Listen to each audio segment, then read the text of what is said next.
ಬೆಂಗಳೂರು ದಕ್ಷಿಣ ಲೋಕಸಭಾ ಕ್ಷೇತ್ರದ ಕಾಂಗ್ರೆಸ್ ಅಭ್ಯರ್ಥಿ ಸೌಮ್ಯ ರೆಡ್ಡಿ ಅವರು ಮತದಾನ ಮಾಡಿರುವಂಥದ್ದು ನಮ್ಮ ಜೊತೆ ಇದ್ದಾರೆ. ಮೇಡಮ್, ನೀವು ಓದಿದ ಸ್ಕೂಲಲ್ಲೇ ಕೂಡ ಮತದಾನ ಮಾಡಿರುವಂಥದ್ದು ವಿಶೇಷ. ಹೌದು, ಇಲ್ಲಿ ಮೇರಿ ಮ್ಯಾಕ್ಲೆಟ್ ಸ್ಕೂಲ್. ನಾನು 6ನೇ ತರಗತಿವರೆಗೂ ಇಲ್ಲೇ ಓದಿದ್ದು. ಮನೆ ಹತ್ತಿರ ಇದು. ಸೊ ಬೆಳಗ್ಗೆ ಇದು ದೇವಸ್ಥಾನಕ್ಕೆ ಹೋಗಿ ತಂದೆ ತಾಯಿ ಅವರ ಆಶೀರ್ವಾದ ತೊಗೊಂಡು ಈಗ ತಾನೇ ಮತದಾನ ಮಾಡಿ ನಾನು ಬಂದೆ. ಪ್ರತಿಯೊಬ್ಬರಿಗೂ ನಾನೇನು ಮನವಿ ಮಾಡ್ತೀನಿ ಅಂದರೆ, ನಮ್ಮ ಚುನಾವಣೆ ಫೈನಲಿ ಬಂದಿದೆ ಇವತ್ತು. ದಯವಿಟ್ಟು ಎಲ್ಲರೂ ಬಂದು ಮತದಾನ ಹಾಕಬೇಕು. ಯಾಕಂದರೆ ಇದು ನಮ್ಮ ಪ್ರಜಾಪ್ರಭುತ್ವ, ನಮ್ಮ ಸಂವಿಧಾನ, ನಮ್ಮ ಕನ್ನಡಿಗರ ಸ್ವಾಭಿಮಾನದ ಪ್ರಶ್ನೆ, ನಮ್ಮ ಪ್ರಗತಿಗೋಸ್ಕರ ದಯವಿಟ್ಟು ಪ್ರತಿಯೊಬ್ಬರೂ ಅಷ್ಟೇ ಬಂದು ಮತದಾನ ಮಾಡಿ. ಬೆಳಿಗ್ಗೆಲ್ಲ ಕ್ಯೂ ಇತ್ತು ಅನಿಸುತ್ತೆ ಮೇಡಮ್. 7:30 ಬಂದಾಗ ಕೂಡ ತುಂಬ ಜನ ಉತ್ಸಾಹದಿಂದ ಮತದಾನ ಮಾಡ್ತಾರೆ. ಹೌದು, 7 ಗಂಟೆಯಿಂದಲೇ ದೊಡ್ಡ ಕ್ಯೂ ಪ್ರಾರಂಭ ಆಯಿತು. ಇದೇ ರೀತಿ ಪ್ರತಿಯೊಬ್ಬರು ಬಂದು ದಯವಿಟ್ಟು ಓಟ್ ಹಾಕಿ ಅಂತ ನಾನು ಎಲ್ರಿಗೂ ಕೇಳ್ಕೊತೀನಿ. ಬೆಂಗಳೂರು ಸೆಂಟ್ರಲ್ ಲೋಕಸಭಾ ಕ್ಷೇತ್ರದ ಬಿಜೆಪಿ ಅಭ್ಯರ್ಥಿಯಾಗಿರುವಂತಹ ಸಂಸದ ಪಿ.ಸಿ. ಮೋಹನ್ ಈಗ ಬೆಂಗಳೂರು ದಕ್ಷಿಣ ಲೋಕಸಭಾ ಕ್ಷೇತ್ರ ವ್ಯಾಪ್ತಿಯ BNM ಸ್ಕೂಲ್ಗೆ ಬಂದು ತಮ್ಮ ಹಕ್ಕು ಚಲಾವಣೆ ಮಾಡಿದ್ದಾರೆ. ಕುಟುಂಬ ಸಮೇತ ಅವರು ಆಗಮಿಸಿದ್ದಾರೆ. ಫಸ್ಟ್ ರಿಯಾಕ್ಷನನ್ನು ಅವರಿಂದ ಪಡಿತೀನಿ. ಸರ್ ನಮಸ್ಕಾರ. ಹಕ್ಕು ಚಲಾವಣೆ ಮಾಡಿದ್ದೀರಿ ಕುಟುಂಬ ಸಮೇತ. ಮೇಡಮ್ ಅವರು ಬಂದಿದ್ದಾರೆ, ಮಗಳನ್ನ ಕರ್ಕೊಂಡು ಬಂದಿದ್ದೀರಿ. First reaction? ಮಗನೂ ಬಂದಿದ್ದಾನೆ. ಮಗ ಬಹಳ ಸಂತೋಷ ಆಯಿತು. ಯಾಕೆ ಅಂತ ಹೇಳಿದ್ರೆ ಬೆಳಿಗ್ಗೆನೆ ಬಂದಾಗ ನಾನು ಸುಮಾರು 1 ಗಂಟೆಗಳ ಕಾಲ ಕ್ಯೂವಲ್ಲಿ ನಿಂತ್ಕೊಂಡು ಓಟ್ ಹಾಕ್ತೆ. ಸುಮಾರು ಒಂದು 200 ಜನ ಕ್ಯೂವಲ್ಲಿದ್ದರು. ಯಾಕೆಂದರೆ ಇವಾಗ ನೋಡಿದ್ರೆ ಮತದಾನ ಎಲ್ಲರೂ ಕೂಡ ಒಂದು ಹೆಚ್ಚಿನ ರೀತಿಯಲ್ಲಿ ಮತದಾನ ಆಗಬೇಕು. ಯಾಕೆಂತ ಹೇಳಿದ್ರೆ ಇದು ಒಂದು ಪ್ರಜಾಪ್ರಭುತ್ವದಲ್ಲಿ ಮತದಾನ ಒಂದು ಅವರ ಹಕ್ಕು, ಅವರ ಎಲ್ಲ ಪ್ರಜೆಯ ಒಂದು ಹಕ್ಕು. ಮತ್ತು ಹೆಚ್ಚಿನ ಒಂದು ರೀತಿಯಲ್ಲಿ ಮತದಾನ ಆಗೋದು ಬಹಳ ಒಳ್ಳೆಯದು. ಯಾಕೆಂತ ಹೇಳಿದ್ರೆ ಇದು ದೇಶದ ಪ್ರಗತಿ ಮತ್ತು ದೇಶದ ಅಭಿವೃದ್ಧಿಗೋಸ್ಕರ ನಾವು ಈ ಮತವನ್ನು ಹಾಕ್ತಾ ಇದ್ದೀವಿ. ಮೇಡಮ್, ಏನು ಹೇಳ್ತೀರಿ? ವೋಟ್ ಕಾಸ್ಟಿಂಗ್ ಮಾಡಿದಿರಿ, ಯಜಮಾನರು ಅಖಾಡದಲ್ಲಿದ್ದಾರೆ, ಇಲ್ಲಿ ಬಂದು ವೋಟ್ ಮಾಡಿದಿರಿ, ಏನು ಹೇಳಿ? ನಾನು ಬ್ಯಾಂಗ್ಳೂರು ಸೌತ್ಗೆ ವೋಟ್ ಮಾಡಿದ್ದೀನಿ. ತುಂಬ ಖುಷಿಯಾಯಿತು. ತುಂಬ ಜನ ಬಂದು ವೋಟ್ ಮಾಡಿದ್ದಾರೆ. ತುಂಬ ಖುಷಿಯಾಯಿತು ಸರ್. ಪಿ.ಸಿ. ಮೋಹನ್ ಅವ್ರ ಮಗಳು ಇದ್ದಾರೆ, ಹಕ್ಕು ಚಲಾವಣೆ ಮಾಡಿದ್ದೀರಿ, ತಂದೆಯವರು ಸ್ಪರ್ಧೆ ಮಾಡಿದ್ದಾರೆ, ನೀವು ಸೌತ್ಗೆ ಬಂದು ಕ್ಯಾಸ್ಟಿಂಗ್ ಮಾಡಿರೋದು, ಏನು ಹೇಳ್ತೀರಿ? ತುಂಬ ಖುಷಿ ಆಗ್ತಾ ಇತ್ತು ಸರ್. ಆಲ್ಮೋಸ್ಟ್ 1.5 hour ನಾವೇ ಕ್ಯೂ ಅಲ್ಲಿ ನಿಂತ್ಕೊಂಡು ಈ ಥರ ತುಂಬ ಖುಷಿ ಆಯಿತು. ಇಷ್ಟು ಜನ ಇದು, ಅದು ಏನು 7:15 ಬಂದಿರೋದು. ಸೊ ಇಷ್ಟು ಬೇಗನೆ ಇಷ್ಟು ಟರ್ನ್ಔಟ್ ಬಂದಿದೆ ಅಂದರೆ ನಿಜವಾಗ್ಲೂ ತುಂಬ ಖುಷಿ ಆಗ್ತಾ ಇದೆ.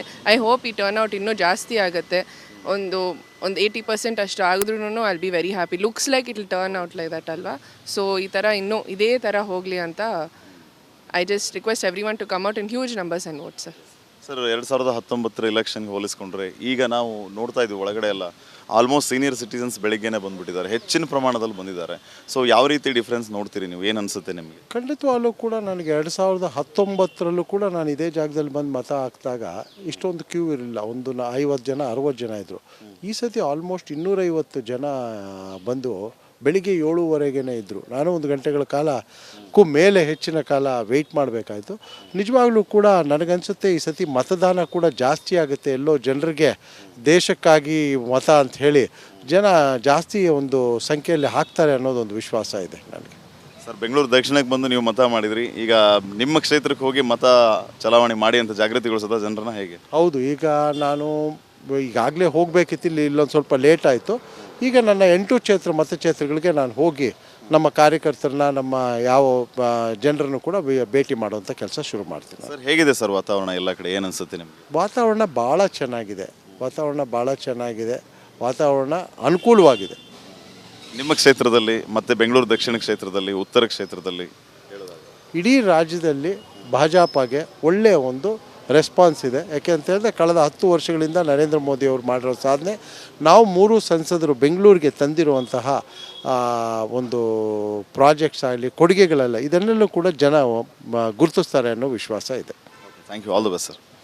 ಸೊ ಇದು ಸಂಸದ ಪಿ.ಸಿ. ಮೋಹನ್ ಅವರು ಹೇಳ್ತಾ ಇದ್ದಂಥ ಮಾತು, ವಿಶ್ವಾಸದ ಮಾತುಗಳನ್ನು ಆಡ್ತಾ ಇದ್ದಾರೆ. ಜೊತೆಗೆ ಹೆಚ್ಚಿನ ಪ್ರಮಾಣದಲ್ಲಿ ಜನ ಈಗಾಗಲೇ ಆಗಮಿಸ್ತಾ ಇದ್ದಾರೆ, ಹಕ್ಕು ಚಲಾವಣೆ ಮಾಡ್ತಾ ಇದ್ದಾರೆ. ಇದೇ ಫೋರ್ಸ್ ಕಂಟಿನ್ಯೂ 6 ಗಂಟೆವರೆಗೂ ಇರಲಿ, ಹೆಚ್ಚಿನ ಸಂಖ್ಯೆಯಲ್ಲಿ ಜನ ಬರಲಿ, ಮತ ಚಲಾವಣೆ ಮಾಡಲಿ ಅನ್ನುವಂತಹ ಮಾತನ್ನು ಈಗ ಸಂಸದ ಪಿ.ಸಿ. ಮೋಹನ್ ಮತ್ತು ಅವರ ಕುಟುಂಬದವರು ಹೇಳ್ತಾ ಇದ್ರು. ಕ್ಯಾಮರಾ ಪರ್ಸನ್ ಲಕ್ಷ್ಮೀಪುತ್ರ ಜೊತೆ ಶ್ರೀಪಾದ್ ಪಾಟೀಲ್, ರಿಪಬ್ಲಿಕ್ ಕನ್ನಡ, ಬೆಂಗಳೂರು. ಬೆಂಗಳೂರು ದಕ್ಷಿಣ ವಿಧಾನಸಭಾ ಕ್ಷೇತ್ರದ ಶಾಸಕರಾಗಿರುವಂತಹ ಕೃಷ್ಣಪ್ಪ ಅವರು ಈಗಷ್ಟೇ ತಮ್ಮ ಹಕ್ಕು ಚಲಾವಣೆ ಮಾಡಿ ಬಂದಿದ್ದಾರೆ. ಅವ್ರನ್ನ ಮಾತಾಡ್ಸೋಣ. ಸರ್, ಈಗಷ್ಟೇ ಹಕ್ಕು ಚಲಾವಣೆ ಮಾಡಿದ್ದೀರಿ, ಅತ್ಯಂತ ಸಂತಸದಲ್ಲಿದ್ದೀರಿ. First reaction?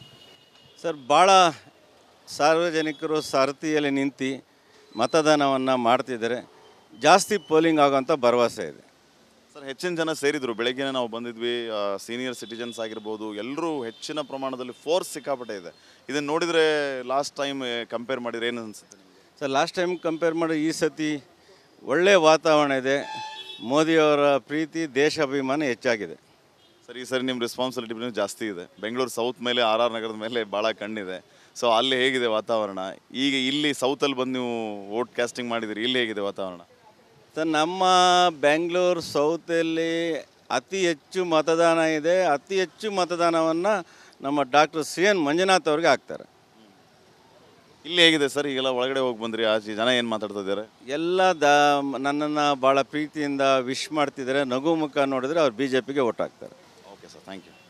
ಸೊ ಇದು ಕೃಷ್ಣಪ್ಪ ಅವರ ಮಾತು. ಅತ್ಯಂತ ವಿಶ್ವಾಸದ ಮಾತುಗಳನ್ನು ಆಡ್ತಾ ಇದ್ದಾರೆ. 100ಕ್ಕೆ 100ರಷ್ಟು ನಮ್ಮದೇ ಗೆಲುವು ಅನ್ನೋ ಮಾತನ್ನು ಹೇಳ್ತಾ ಇದ್ದಾರೆ. ಕ್ಯಾಮ್ರಾ ಪರ್ಸನ್ ಲಕ್ಷ್ಮೀಪುತ್ರ ಜೊತೆಗೆ ಶ್ರೀಪಾದ್ ಪಾಟೀಲ್, ರಿಪಬ್ಲಿಕ್ ಕನ್ನಡ, ಬೆಂಗಳೂರು. ಲೋಕಸಭಾ ಚುನಾವಣೆಯ ಮೊದಲ ಹಂತದಲ್ಲಿ ರಾಜ್ಯದಲ್ಲಿ ಎಲೆಕ್ಷನ್ ಆಗ್ತಿದೆ. ಬೆಂಗಳೂರು ಕೇಂದ್ರದಿಂದ ಸ್ವತಃ KJ ಜಾರ್ಜ್ ಅವರು ಕುಟುಂಬ ಸಮೇತ ವೋಟ್ ಹಾಕಕ್ಕೆ ಬಂದಿದ್ದಾರೆ. ಅವ್ರನ್ನೇ ಮಾತಾಡ್ಸೋಣ. ಸರ್, ಮೊದಲಿಗೆ ಮತದಾನ ಮಾಡಿದ್ರಿ, ಹೇಗೆ ಅನಿಸ್ತಾ ಇದೆ? ನಮಗೆ ನಾವು ಈ ದೇಶದ ಪೌರರಾಗಿ ಪ್ರತಿಯೊಬ್ಬರು ಮತದಾನ ಮಾಡೋದು ನಮ್ಮ ಹಕ್ಕು. ಸಂವಿಧಾನ ಪ್ರಕಾರ ನಮಗೆ ಹಕ್ಕು ಕೊಟ್ಟಿದೆ, ಅದನ್ನು ಚಲಾಯಿಸಲೇಬೇಕು. ಅದಕ್ಕೆ ನಾವು ಕುಟುಂಬ ಸಮೇತ ಬಂದುಬಿಟ್ಟು ಮತವನ್ನು ಚಲಾಯಿಸಿದ್ದೇವೆ. ಸರ್, ಬೆಂಗಳೂರು ಕೇಂದ್ರ ಆಯಿತು, ಕೇಂದ್ರದಲ್ಲಿ ಅಧಿಕಾರ ಕೈ ಸೇರುತ್ತಾ ಅಂತ? ಅಧಿಕಾರ ಕೈಗೆ ಬರೋದು ಮತದಾರ ಕೈಲಿದೆ. ಆದರೆ ನಾವು ಬೆಂಗಳೂರು ಸೆಂಟ್ರಲ್ಲಿ ಮನ್ಸೂರ್ ಅಲಿ ಖಾನ್ ಅವರು ಹೆಚ್ಚಿನ ಬಹುಮತದ ಈ ಬಾರಿ ಗೆಲ್ಲುತ್ತಾರೆ ಎಂಬ ನಂಬಿಕೆ ನಮಗಿದೆ. ಈಗ ಬೆಂಗಳೂರು ಕೇಂದ್ರದ ನೋಡ್ತಾ ಹೋದ್ರೆ ಈ ಹಿಂದೆ ಅಂದ್ರೆ ಅಧಿಕಾರಕ್ಕೆ ಬಂದಿಲ್ಲ, ಅಭ್ಯರ್ಥಿಗಳು ಚೇಂಜ್ ಆದ್ರೂ ಗೆಲುವು ಕಂಡಿಲ್ಲ. ಸೊ ಈ ಬಾರಿ ಗೆಲುವಿನ ನಿರೀಕ್ಷೆ ಇದೆನಾ, ಅಥವಾ ಮನ್ಸೂರ್ ಅಲಿ ಖಾನ್ ಯಾವ ರೀತಿ ನಿರೀಕ್ಷೆಯನ್ನ ಕೊಡ್ತಾ ಇದ್ದಾರೆ ಮತದಾರರಿಗೆ ಅಂತ? ಅವರೊಬ್ಬರು ಯುವಕರು, ಅತ್ಯಂತ ಉತ್ಸಾಹಿಶೀಲರು. ಅವರು ನಮ್ಮ AICC ಮಟ್ಟದಲ್ಲಿ ಕಾರ್ಯದರ್ಶಿಯಾಗಿ ಕೆಲಸ ಮಾಡ್ತಾ ಇದ್ದಾರೆ. ಅದೇ ರೀತಿಯಲ್ಲಿ ತೆಲಂಗಾಣ ಇದರಲ್ಲಿ ಸಮೇತ ಅವರು ಉಸ್ತುವಾರಿಯಾಗಿ ಭಾರಿ ಒಳ್ಳೆ ಕೆಲಸ ಮಾಡಿದ್ದಾರೆ. ಕಳೆದ ಬಾರಿ ಅವರು ರಾಜ್ಯಸಭಾ ಚುನಾವಣೆಯಲ್ಲಿ ಸ್ಪರ್ಧಿಸಿದರು. ಆ ರೀತಿಯಲ್ಲಿ ಅವರೊಬ್ಬ ಅನುಭವಿ ರಾಜಕಾರಣಿ. ಮತ್ತು ಹಲವಾರು ಸಂಘ ಸಂಸ್ಥೆಗಳಂತ ಸ್ಕೂಲ್ಗಳು ಎಲ್ಲ ನಡೆಸ್ತಾರೆ. ನನಗೆ ಗೊತ್ತಿರುವಾಗೆ ಸುಮಾರು 25,000 ಸ್ಟೂಡೆಂಟ್ಸ್ ಅವರ ಸಂಸ್ಥೆಯಲ್ಲಿ ಕಲಿತಾ ಇದ್ದಾರೆ. ಎಲ್ಲ ಧರ್ಮದವರು, ಎಲ್ಲ ಭಾಷೆಯವರು ಅಲ್ಲಿ ಓದ್ತಾ ಇದ್ದಾರೆ. ಸರ್, ಈಗ ಬೆಂಗಳೂರಲ್ಲಿ ಯಾವ ರೀತಿ ರೆಸ್ಪಾನ್ಸ್ ಇತ್ತು ಮತದಾರರದ್ದು? ನಿರೀಕ್ಷೆ ಇದೆನಾ ಕಾಂಗ್ರೆಸ್ ಅಧಿಕಾರಕ್ಕೆ ಬರುತ್ತೆ ಅಂತ? ಕಳೆದ ಬಾರಿ ನಮಗೆ ಒಳ್ಳೆ ರೆಸ್ಪಾನ್ಸ್ ಇಡೀ ಬೆಂಗಳೂರಲ್ಲಿ ಕರ್ನಾಟಕದಲ್ಲಿ ಕೊಟ್ಟಿದ್ದಾರೆ. ಸುಮಾರು 135+1 ನಮ್ಮ ಇಂಡಿಪೆಂಡೆಂಟ್ ನಾವು ಸಪೋರ್ಟ್ 136 ಜನ ಆರಿಸಿ ಬಂದಿದ್ದಾರೆ. ಅದೇ ಪ್ರಕಾರ ನೋಡಿದ್ರೆ ಈ ಸತಿ ಸಮೇತ ಲೋಕಸಭೆ ಚುನಾವಣೆಯಲ್ಲಿ ಹೆಚ್ಚಿನ ಸೀಟುಗಳನ್ನು ನಮ್ಮ ಪಕ್ಷ ಗೆಲ್ಲೋದ್ರಲ್ಲಿ ಯಾವುದೇ ಸಂಶಯ ಇಲ್ಲ. ಸರ್, ಹಿರಿಯ ನಾಗರಿಕರಿಗೆ ಇರುವ ಮತದಾನ ಮಾಡುವಂತಹ ಹುಮ್ಮಸ್ಸು ಯುವಕರಲ್ಲಿ ಇಲ್ಲ, ಅಂತವ್ರಿಗೆ ಏನು ಹೇಳಕ್ಕೆ ಇಷ್ಟಪಡ್ತೀರಾ? ಅಲ್ಲ, ಪ್ರತಿಯೊಬ್ಬರು ಮತದಾನ ಮಾಡಬೇಕು. ಅದೇ ನಾನು ಮೊದಲು ಹೇಳಿ, ನಮ್ಮ ಹಕ್ಕದು. ಸಂವಿಧಾನವಾಗಿ ನಾವೊಬ್ಬರು ಪೌರರು ಅಂತ ಹೇಳೋದು ನಮ್ಮ ಮತದಾನವನ್ನು ಚಲಾಯಿಸೋದನ್ನು ಮಾಡಬೇಕಾಗ್ತದೆ. ಅದರಿಂದ ಪ್ರತಿಯೊಬ್ಬರು ಬಂದುಬಿಟ್ಟು ಮತದಾನ ಮಾಡಬೇಕು ಅಂದ್ಬಿಟ್ಟು ನಾನು ಅವ್ರಲ್ಲಿ ವಿನಂತಿ ಮಾಡ್ಕೊಳ್ತೇನೆ. ನೋಡಿದ್ರಲ್ಲ, ಪ್ರತಿಯೊಬ್ಬರು ಮತದಾನ ಮಾಡಲೇಬೇಕು, ನಮ್ಮ ಹಕ್ಕು ಅದು ಚಲಾಯಿಸಬೇಕು. ಅಷ್ಟೇ ಅಲ್ಲದೆ ಕಾಂಗ್ರೆಸ್ ಮತ್ತೆ ನಾವು ಅಧಿಕಾರಕ್ಕೆ ಬಂದೇ ಬರ್ತೀವಿ, ಕೇಂದ್ರದಲ್ಲಿ ಅದರಲ್ಲೂ ಕಾಂಗ್ರೆಸ್ ಅಧಿಕಾರಕ್ಕೆ ಬರುತ್ತೆ ಅನ್ನೋ ಮಾತನ್ನ KJ ಜಾರ್ಜ್ ಅವರು ವ್ಯಕ್ತಪಡಿಸಿದ್ದಾರೆ. ಕ್ಯಾಮ್ರಾ ಪರ್ಸನ್ ಲೋಹಿತ್ ಜೊತೆ Savita Ramachandra, Republic Kannada, Bengaluru. Camera person Lohit ಜೊತೆ ಸವಿತಾ